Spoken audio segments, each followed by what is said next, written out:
Welcome to The Alignment Show, featuring conversations with folks who have taken steps to identify their highest values and align their lives around them. Time on this earth is not unlimited, and you may be seeking to make sure you spend your time on things that matter to you. These conversations will encourage you and support you in doing so. Now, let's meet this week's guest on The Alignment Show. And good morning, good evening, good afternoon, whatever time it is in your part of the world. Welcome once again to this week's edition of The Alignment Show.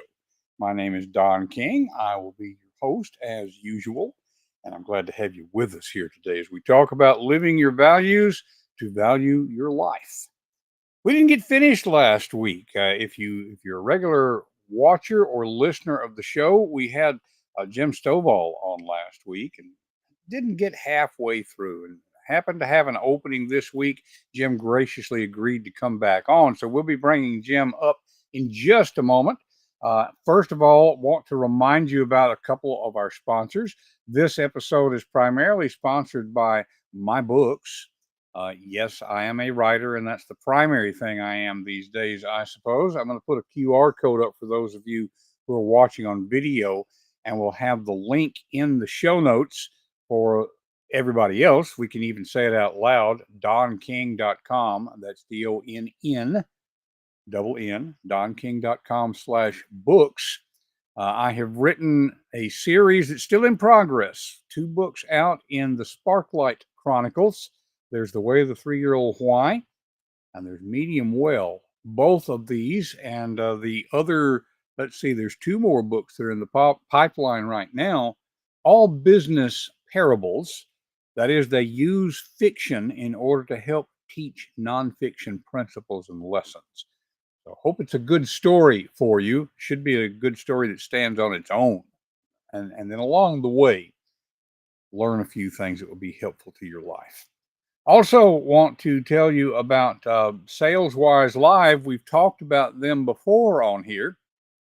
Had an event in June. They're planning another one in September. It was so successful. And they have a special guest who will be coming on for them in September. And so we'll talk more about that coming up.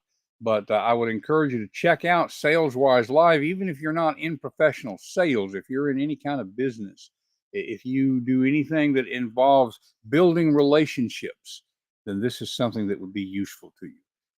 Again, we'll have those links in the show notes. This week, though, once again, we are very glad, as I've said, to bring Jim Stovall, James G. Stovall. You'll find him both ways as far as an author. He is a retired journalism professor. We talked last week quite a bit about his writing. He has an ongoing writing practice, publishes a newsletter, but he does a lot of other things, too, that we want to talk about today. Beekeeper, watercolorist, podcaster. And so it is my pleasure once again to bring on stage Jim Stovall. Jim, welcome back once again. Thank you, Don. I appreciate being here.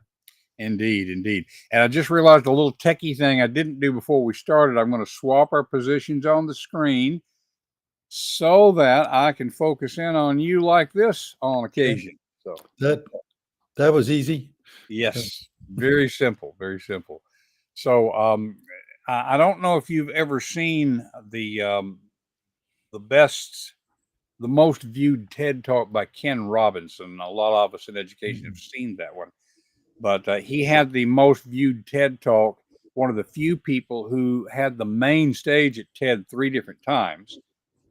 He was surprised at how much viewing it got, and when he did his second one, he started out saying, as I was saying. And that's sort of what we're doing here this week. You know, as we were saying, as we ended up last week, we were just barely mentioning about the beekeeping and the watercolorist. And those don't seem to have a whole lot to do with college professoring or with writing. So can we just jump right into that and say, how did you get started with the beekeeping? When did that start? What led you to that? Don, we're fortunate to live on a little 13.5-acre farm here in East Tennessee. We have been here for maybe 15 years now. Um, Before that, um, this was a family place, and we knew um, that we would be occupying the space as our career, the career was progressing, and so as I got thinking about the fact that we eventually were going to be right here, um, I wondered what.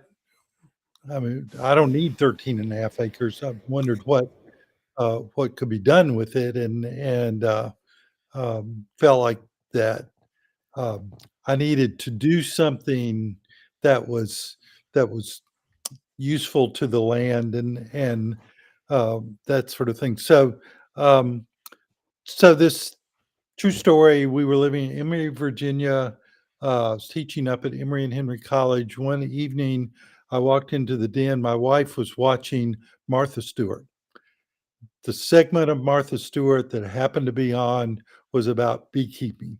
So I kind of that arrested my attention. I sat and watched it. Now, Martha Stewart does not keep bees. She has a beekeeper and she has bees on her farm in Connecticut. But the way they were talking about it and going through it, I just thought that was kind of interesting. Um, I knew folks in my wife's family who had kept bees before, and so I thought, well, okay, this is a doable thing if I would learn to do it, and so that kind of got me started on it. When we did move here, it's one of the first things I did was to kind of set that up and get ready to do that. And Okay. so, for um, in fact, I actually did that before we actually moved in here. We were living in another house at the time, and I got things set up. So I've been beekeeping for about I don't know 17 years or so right now. I think it is, and um, bees are like anything else in the sense that if you really dig into it and do it and learn about it, I mean, they teach you a whole lot of stuff. Mm. And I mean, I know stuff now. I can bore you to tears for the rest of the day about stuff I know about beekeeping.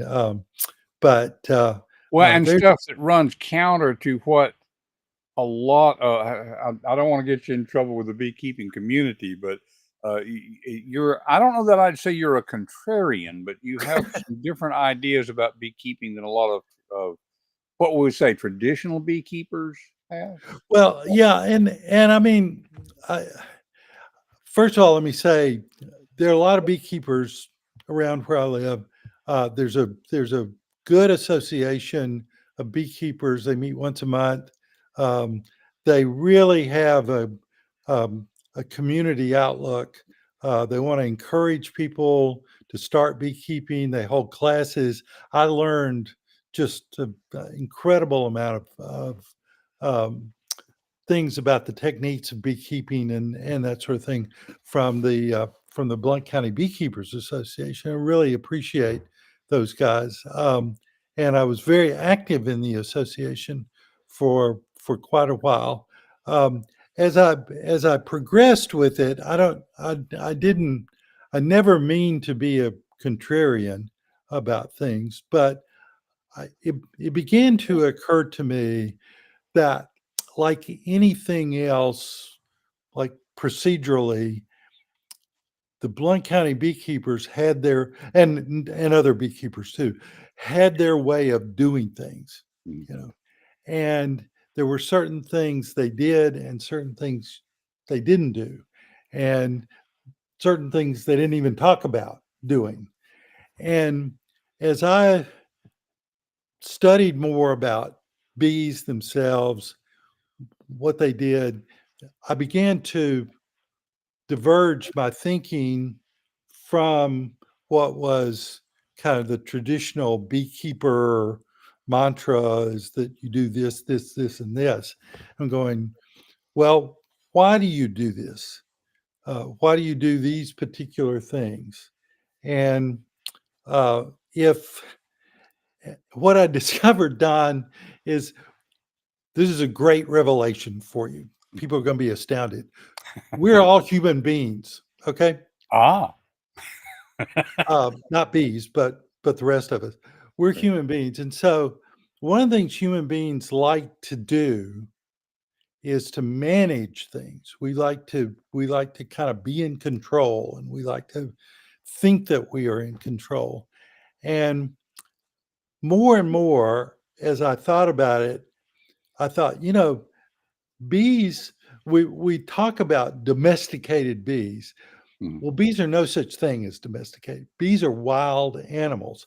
They happen to, many of them, live in the hives that we provide for them, mhm, but they can take off anytime they want to. I mean, we can't, we can't keep them if they don't want to stay. And so I got to thinking more and more with some help of some things that I read. Why don't why don't we talk about these things, the things that beekeepers do from the standpoint of the bees? Is this really good for the bees? And what I began to realize is that a lot of things that beekeepers do are for the convenience of the beekeeper, mhm, and not for necessarily the good of the bees. Now, that's not to say, the beekeepers are trying to hurt the bees. They're right. not. I mean, definitely not. But they're doing things that may not that tend to be more good for themselves than good for the bees. And so it's as I thought about that more, as I read more about it, I began to think, there's certain things that the beekeepers tell me I should be doing, and I don't think I should be doing those things. Mhm, And I think I should be doing something else. Um, I don't know. I'll try to do this as quickly as I can because it's an important concept. One of the things uh, that you that you are told when you come to a beekeeper's meeting, start learning about it, is um, how to prevent swarms. Like if your bees are in the colony, they a swarm is when a certain number of them leave and go and form a new colony someplace. Well, when that happens, from the beekeeper standpoint, you lose a lot of bees, and so that means that your honey production goes down. yeah. Okay. So there are supposedly techniques that beekeepers use to prevent swarms. Here's the problem with that. The problem is that honeybees, do not live individually. They live in a colony. They have to live in a colony. Mhm, Um, they're born. They have individual little lives, but they wouldn't exist if they couldn't live in a colony. Okay, so you have to consider the colony as the unit for bees, and so the way the unit reproduces itself is by what we call casting off swarms. You know, it's not because the queen's in the colony laying a lot of eggs and hatching out a lot of little bees. It's because the colony itself produces another colony. And um, and so to say you want to prevent swarms means they don't mean for it to mean, but it means I'm gonna use this colony up until it dies, basically, or mhm, I'm not making proper use of the I'm not considering the natural tendencies of the bees in what I do. And mhm, so I began to think, maybe, and that has all sorts of other implications too.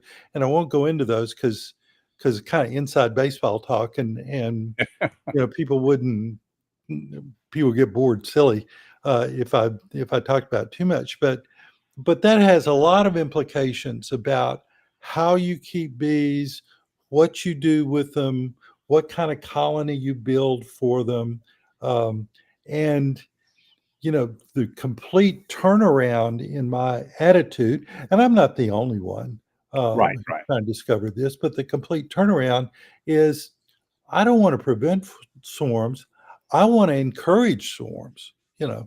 Now, yes, that does reduce my ability to harvest honey.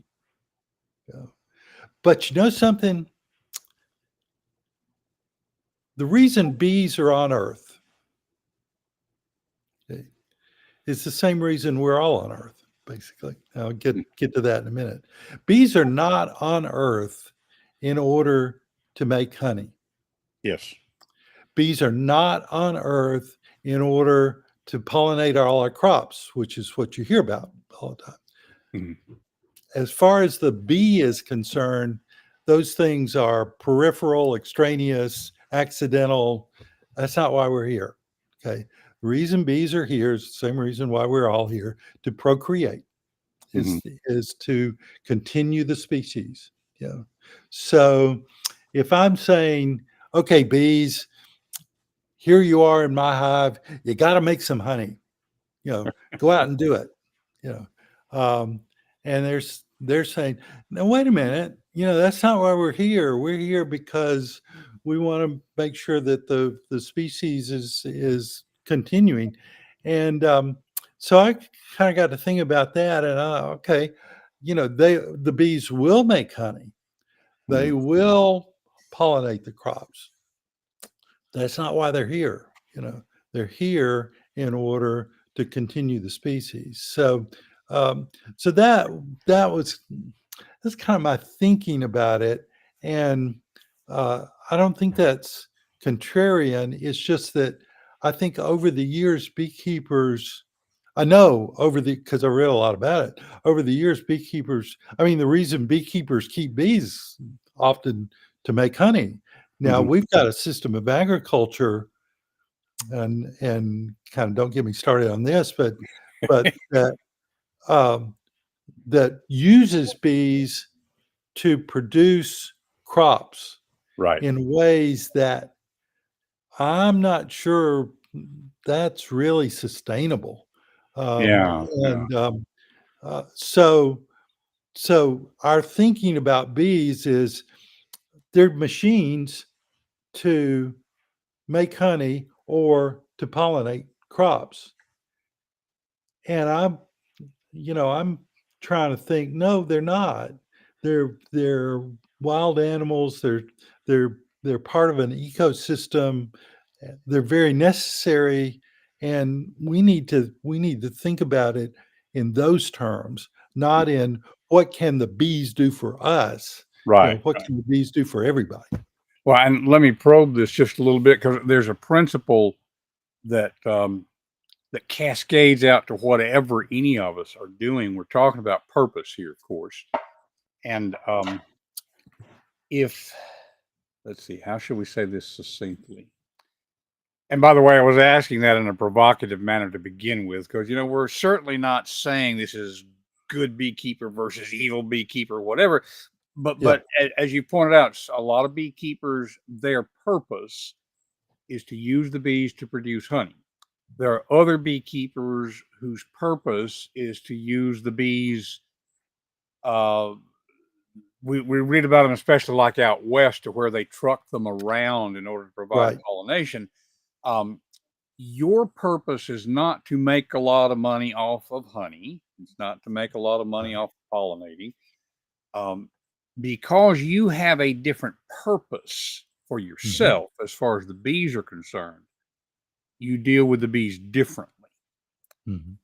And so the broader principle there is people in general need to think about their why. The first book in the Sparklight Chronicles is about the way the 3-year-old why. Figure out what really matters to you. Right. And so it comes back to you got started with beekeeping, watching Martha Stewart. That looked interesting. Um, you had a 13 and a half acre farm that you knew you would be going to. And for regular listeners who may not know, let's give a quick geographic context here. We both live in Blount County, which is sort of a bedroom community of Knoxville, Tennessee, East Tennessee. For several years, this area has been experiencing a 10 to 15% growth rate. And there's a lot of demand for land here. And you and I both know there's a lot of places around here that if they had 13 and a half acres, there would be a new subdivision that would be going up. Right. There's such a demand. You decided you didn't want to use those 13 and a half acres that way. You could have shed it off because, as you say, you don't need a 13 and a half acre farm. I don't know how much of it is wooded at this point or how much of it was in what we might think of as traditional farmland. But you kept that 13 and a half acres and you're using it like this and for other purposes. This is a big question, but what is your purpose in all of this? Are you trying to maintain the land for future generations? What's your motivation for wanting to take care of the bees and to help them do what bees naturally do? Does that make Right. sense? Sure. And I'm not, I guess maybe I haven't really thought about it in those terms. You you grow where you're planted. We were planted here, and we meant to do that. This where we live, Don, is a beautiful, beautiful piece of land on uh, down a road that is one of the oldest roads in the county, and where families, not particularly by purpose, but some of these families down here have owned their land for 200 years. Mhm. And so we just find ourselves in this kind of really nice area of Blount County that has not been developed. We're close to the airport. And in fact, a lot of the land that borders ours is owned by the airport and is absolutely open. There is nothing there except fence rows and trees and open fields. And it's beautiful, and so those various things have come together just to sort of say, here's where you are, Mhm. well, I like it the way it is. I mean, I don't, so I'm going to try to do the things as long as I can that make it as nice as I found it, or Mhm. or better. Um, and but I don't. I mean, that's not a religious commitment. That's just kind of the way we are right here, right now. Mhm. Mhm. Too. I understand. I mean, people need housing. There's a huge pent up demand now for that. Um, I know a lot of land is going for that sort of thing. I'm not against that. Um, but it's just, I mean, that's just the way things are out there. And then the way things are right here is not yet. We're not going to do that. Right, right. It also occurs to me that although we've talked about two different commercial activities, so to speak, with the bees, production of honey, commercial pollination, if we could say that, Right. that the practice that you and other beekeepers who are doing this same thing, just fostering the natural cycle of bees, are Well, I hope so. contributing are Yeah. contributing to not just the survival of the species, but to, I guess we'd say, natural pollination, because we keep hearing about concerns about the loss of bees in nature. Uh, Right. with the fostering that you're doing, that is reducing that concern, even though it's not making you money. Eh, Right. has that been a factor in your thinking? Yeah. I think that is. I mean, we all, none of us often feel like, or most of us often feel like we don't have any impact at all, or what we're doing doesn't make any difference. And it's true, we feel like we have a very little impact on the big questions of nature and war and peace and all that. But it just somebody I've grown to be somebody who says you got to do what you can do. You got to present your gifts, and part of the gifts that I have is this particular piece of land and the ability to do certain things on it. So yeah, I mean I think that sort of feeds into a purpose that I usually don't think about. I mean, I usually just sort of say, "Boy, I'm glad to be here," and go out and you do the things that I think are fun to do.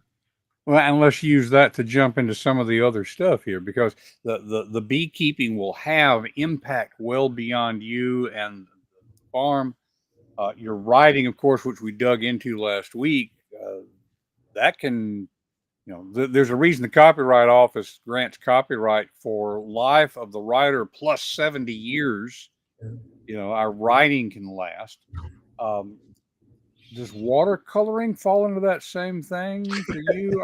Are you creating something that others can enjoy, or is this more of, or maybe primarily a creative outlet for you? Well, it's kind of all those things, I think. I mean, I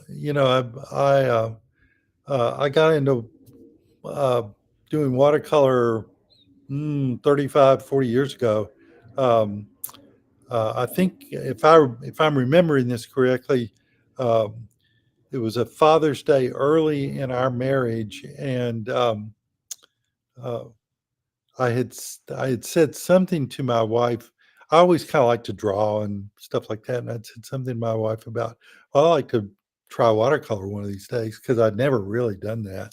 And so she got me this little watercolor set for Father's Day, and so um, I started I started fooling around with that. I went out and bought the cheapest watercolor instruction book that I could find, and because I thought, this may not work, and I don't want to invest a lot of money in it. And so I started trying to do some of the things that were in that book, and I was totally unsuccessful. I mean, it was just failure after failure. Um, and So I was almost to the point of giving up. And I remember this very well. One night, I was trying to do something. I was trying to um, of all things, is trying to paint a picture of a banana. And so I made this whole drawing. I was fooling with watercolor, and I kind of stepped back from it and said, "It looks like a banana." And I mean, I said, "It works. I think I can do this." Um, and so it was kind of from there on. Uh, that was a spark, and it's kept me going for a long time. Um, just, I mean, people who know anything about it say, "Oh, well, watercolor is just this difficult medium," and that sort of thing, and it is. I mean, it's not something that you can hit a home run with every time. In fact, like a baseball hitter, if you do 1 out of 3 that's any good, you're in the Hall of Fame, and that's Mm. kind of the way it is with watercolor. Um, but it's enjoyable. It's a To me, it's kind of a magic medium, in the sense that I know what happens to some extent when you mix the pigment with water and then you put it on the paper. Um, but I don't know it completely, so I never know exactly how things are gonna come out. I Mhm. know certain techniques about how to do things, and that increases my chances of things coming out okay. But it's always something that is just a magical process for me, and it is a creative outlet. I like the fact that some people like my stuff and you know think I can do certain things. Um, and that's great. Um, but I don't I don't particularly do it for that reason. I do it because it's just magical. It's Yeah. just um, one of those things that has been, it's been around for centuries, and people have used it in various ways. And um, I'm just glad that we're at the point now where watercolors are so good, the pigments are good, they're easy to find, the brushes are good, the paper is fantastic. You have to pay for it, but paper is fantastic. Um, so it's just a very enjoyable activity for me. There's a lot of life lessons from watercoloring there, right? We could Yeah. probably spend an entire episode on Probably so, yeah. that. Yeah, yeah. So, had a question and then it just skidded right out of my head there. Well, Um, the other thing we are going to talk about was the podcast, and I mean, you're and that directing this. let's go ahead and go there because we've got so many different things here. That's what I Yeah, find yeah, fascinating with all these things coming together in one person. yeah, But a yeah, natural question about the podcast. Not every writer does podcasting. It's a very different medium. I'm right. interested in podcasting because of a radio background. But what was it that made you say? And let's set this up real quick for people. Jim has been along with uh, Greta Greta Smith Smith, Greta Smith. doing a podcast for the church where Jim and I actually met in person. Um, and the the podcast aspect of it itself, what it okay, I'm struggling with this. Let me back up to be clear about this. I could see where you, as a writer, might have gone to the folks at the church and said, "Let me work with people to have a newsletter. Let's publish a magazine for the church because it's a fairly large church. Right. This would have been drawing on your natural experience, your natural background. So, why podcast? Why the audio medium instead? What led to that?" Well, there were a couple of things done. As we just went through a couple of years of COVID, and and during which time, um, not for too long, but for a significant amount of time, our church closed. We were not meeting in the building, and so I thought that our church staff during that time had done a very, very good job of doing a lot of things online, of producing a Sunday morning worship service and some other things that used the online medium. Uh, and so, but as you well know, our church, because it had closed, everybody, as soon as we possibly could, we wanted to open up again, come back inside the building, and so there was this kind of rush to kind of get back in the building and get our activities going again, and that sort of thing, and I felt like, I don't know, this guy in the wilderness trying to stop the wind, say, wait a minute, wait, guys, before we do that, let's think about what we've just done. And, just nobody was paying attention to that. And so and what we did, and I've had a couple of brief conversations with our pastor, but it, then when there was this rush to go back in the church and restart the activities, well, we don't have the resource, or we don't have the personnel basically to do the online stuff that we used to do. And I said, but we did it so well. I mean, why, and um, so I don't think I was a thorn in anybody's side, but I would mention it to our pastor every once in a while. I said, we need to think about this online stuff some more. And so, so there was that idea there, and then I think it was last last year during the Lenten season, the pastor and staff asked people to write Lenten devotionals for so they could email them out one a day during Lent, Mhm. and he asked a bunch of us to do this and take a verse of scripture and kind of write a reflection on it, and I was one of them, but I was one of about 40 people who did it, and and and I got those every day, and I was reading those, and I thought, these, I mean, these are people who have not been to seminary. They're just church members. They're just people who go to church and have thought about the scripture and thought about theology and thought about their spiritual life and that sort of thing. And they're writing these things that just are wonderful. They just make so much sense in these devotionals that carry this message. They were only, I think the word limit was like 250 to 400 words, or something like that. So, wow, that is, our congregation is really something.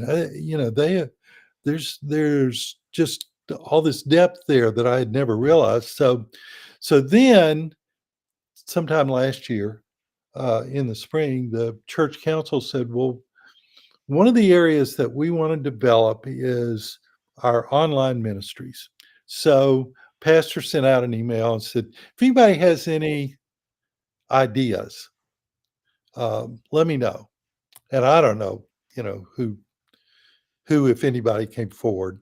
Um, and but I said, okay, you're not really ready to do this, but here it is.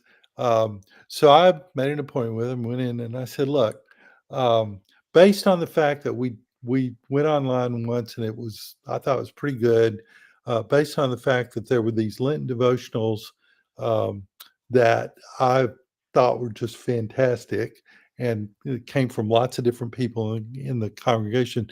Um, why don't we think about doing a daily devotional podcast? And um, I kind of blanched at myself when I thought about that and said it, because that's 365 days a year. I mean, if you're really going to do it daily, Hmm. And so I said, well, look, here's what I think. I think we could do it. I think the resources of this church are vast enough to do it. I think not just money. I mean, money was a consideration, but it was okay. But the kind of intellectual and spiritual resources of the church were there, and I think we can do this. And I said, I had a little bit of experience through the public library for producing a podcast. I knew what the procedure was. And I wasn't. let me pause just for context. We haven't even mentioned that Jim was the first writer in residence at the Blount County Public Library, and I think you served in that role for 2 or 3 years. 4 years. 4 years, yeah. And Yeah, so that's the context in which he's talking about, a little bit of experience with that. right. There's another thing that Jim did. Anyway, go ahead. Anyway, so anyway, I told our pastor, I said, I know the procedure, how to do this. I'm not an audio editor. That wouldn't be me. We would have to hire somebody. That's the heavy lifting. But if we could get people to write, I think there's a way of organizing this and getting it recorded and all that. So we kind of went over all that, and he said, "This is a great idea." I said, "I love it. Um, let's get some folks together and let's talk about it." And um, so we kind of left it like that. Well, within 2 weeks, Greta Smith, who is an ordained uh, elder, no, she's not an elder, an ordained deacon Deacon, in I the say, yeah. Methodist Church. Um, she wrote, I didn't know Greta. Um, she wrote to our pastor and she said, look, I don't know what I'm talking about here, but I have this idea for a podcast, daily devotional podcast. What do you think? Well, Jonathan, our pastor, said, kind of praise the Lord. And he said, I need to get the three of us together. And so he sent that email to me, sent my response to Greta, and we came together. As it turned out, Greta and I had almost exactly the same idea. Interesting. And her she was coming into it saying, I don't know anything about a podcast. I don't know how to do it. I don't know what, but I just have this idea. Yeah. And so there was then me coming in saying, well, I have this idea too. I know a little bit about it. And I think I have an idea about how we can organize it and that sort of thing. And it's just, to me, I mean, it's just a little story here, but it's just an incredible thing Mm. that we came together in this way. Once we had a few meetings, had some meetings with some other folks who were interested, kind of nailed it down as to what actually we wanted to do. We started asking people, we got this idea, would you be willing to contribute a devotion, you know, once every 2 months or whatever, whenever you felt like it. Um, you're one of our contributors, Don. Yeah.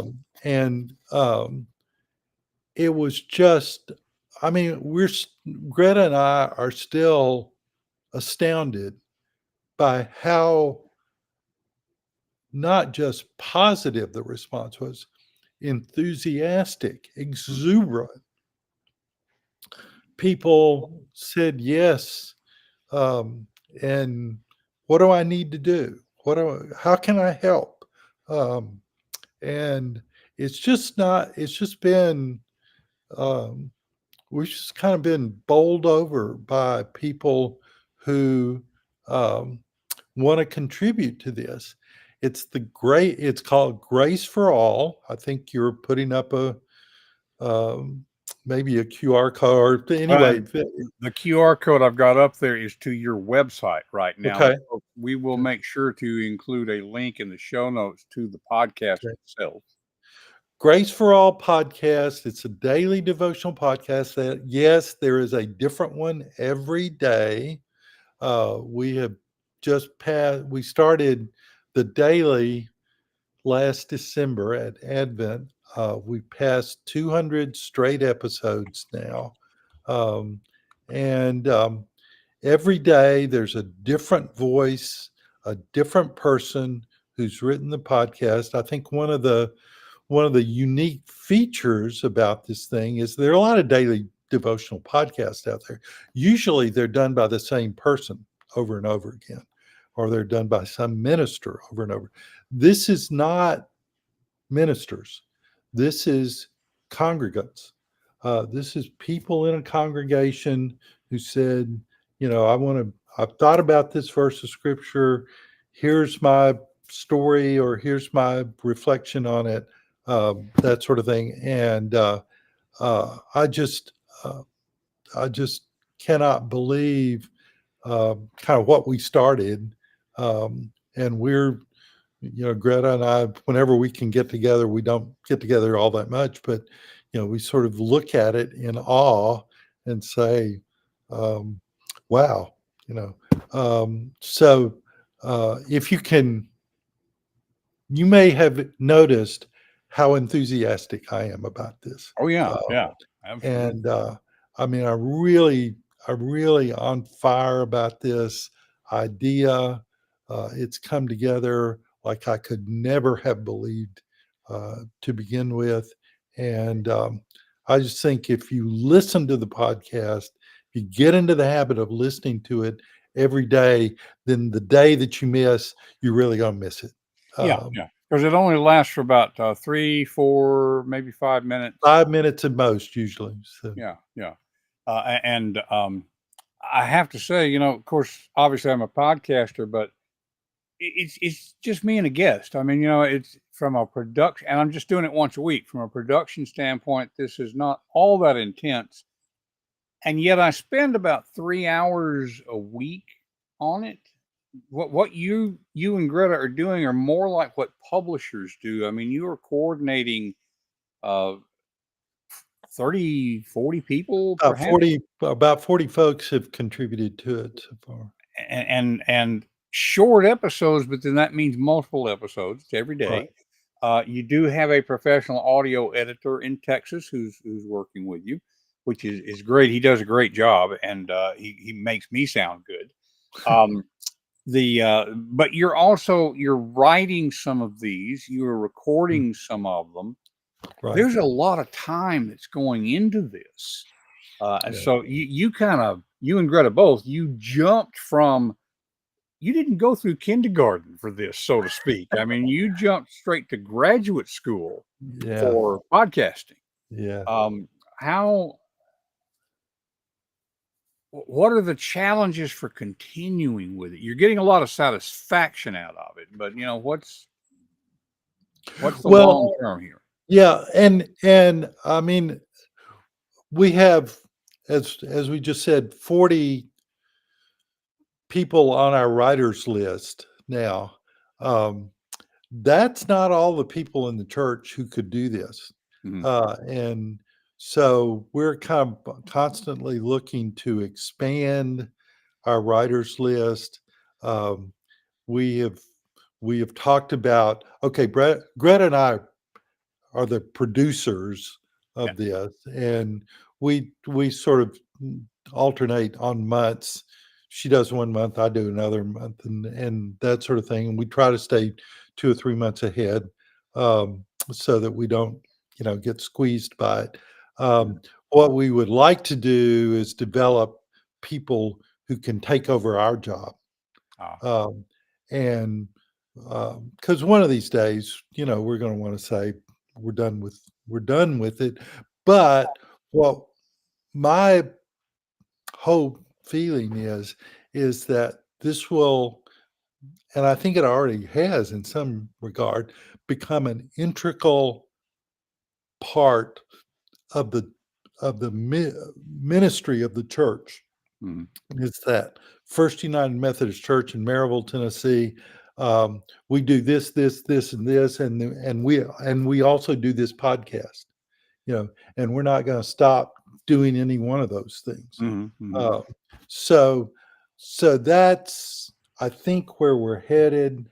Um, we certainly seem to have gotten off to a more than running start on it. People are just so willing to come in and do this. Can I write? Can I record? Do whatever. Um, and so we're looking to expand the number of people who participate in it. mhm, By the way, I am working on producing a book that includes the first 6 months of our devotions. mm, And I hope I've got a lot of the production done now. I hope that will be out by the end of the summer. I think probably in September, we are going to do some sort of celebration because we will be at our 300th straight uh, podcast episode at that point, and that'll remind the whole church about what we're doing too, exactly. and it'll give us a permanent record for what we've done. And in a different medium there. Exactly. And got to ask this, when we're talking about podcasts, do you have a sense of, because it can be hard to get a handle on these figures, how many people have listened? How far around the world have we gone? Because it's one of the nice things with the podcast and the internet and all that kind of thing. You're impacting people on the other side of the world. Exactly. We have been heard in um, between 45 and 50 countries, between 40 and 45 states. Um, our episodes have been downloaded uh, probably 10,000 downloads by now. Um, there's something in podcasting called the unique listener. I know what the concept is, but I mean, our unique listeners are numbers are in the thousands now. Um, and we're just getting started. I mean, Mm, I don't think we're anywhere close to the real audience that we can attract out there. And yeah. this is, again, First United Methodist Church, Maryville, Tennessee. Hmm. That's it. And yet, I told the church council when we were talking about this, I said, we start this and we're going to have a worldwide audience, and that is truly the case. Indeed. So yeah, we're that audience is growing. Yeah. And just to emphasize for our listeners here, we're not, 'cause this is in the commercial enterprise. We're not just talking about getting the numbers up for the podcast.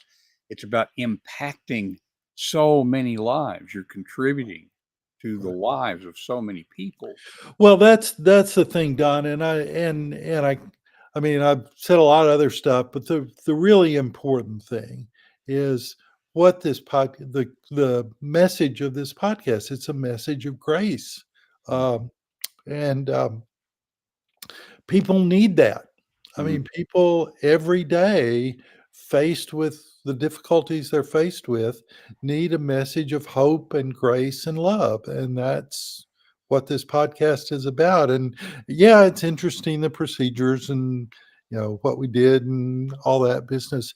But that's the point is that we are delivering a message of grace and love and hope to people. Indeed. Indeed.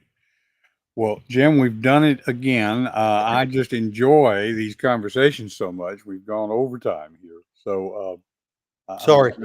no, no, there's nothing to apologize for here because I wanted to draw this out, and there could be even more. I mean, because the watercolor thing, publications you've got, and folks, I'm not gonna ask Jim to let me just put stuff on the website, but on the other hand, his watercolors have graced the covers of some books, and we're going to be showing those books, so you'll be able to see some of the watercolors that he has done.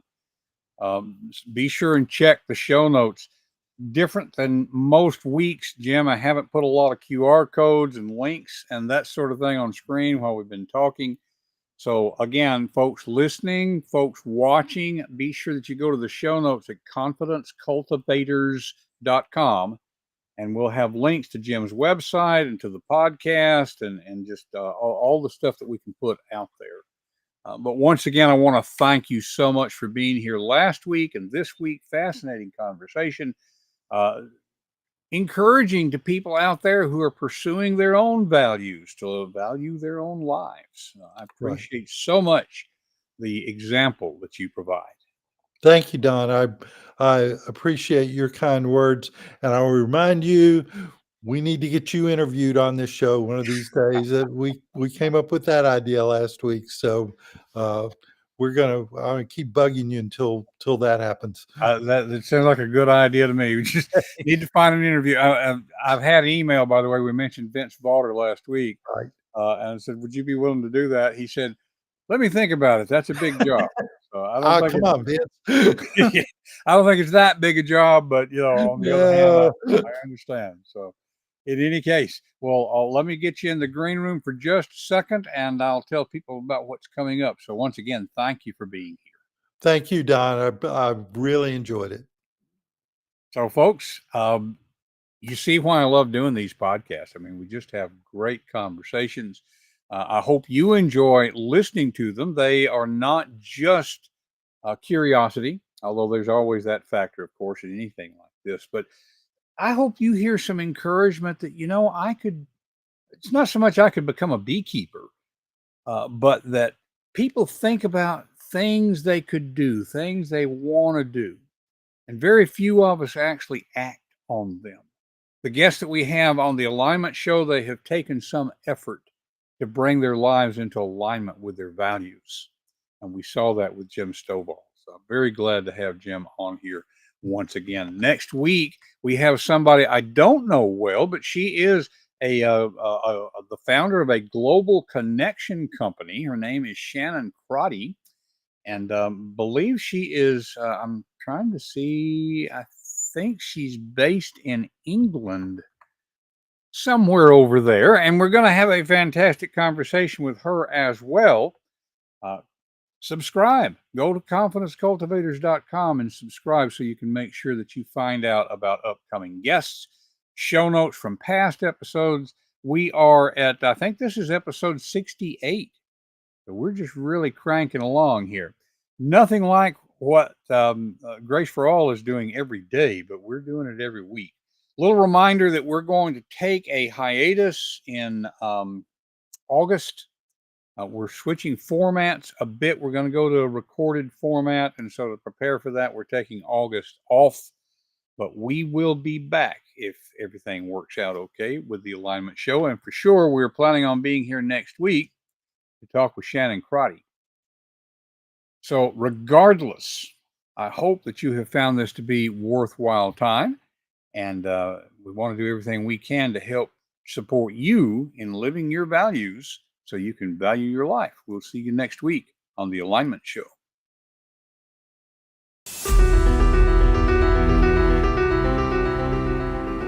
That's it for this week's episode of The Alignment Show. What has it inspired you to do in your own life? Whatever it is, take action now and take the first step.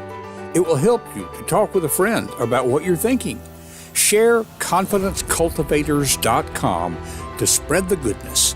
And remember to live your values and value your life. We will see you next week on The Alignment Show.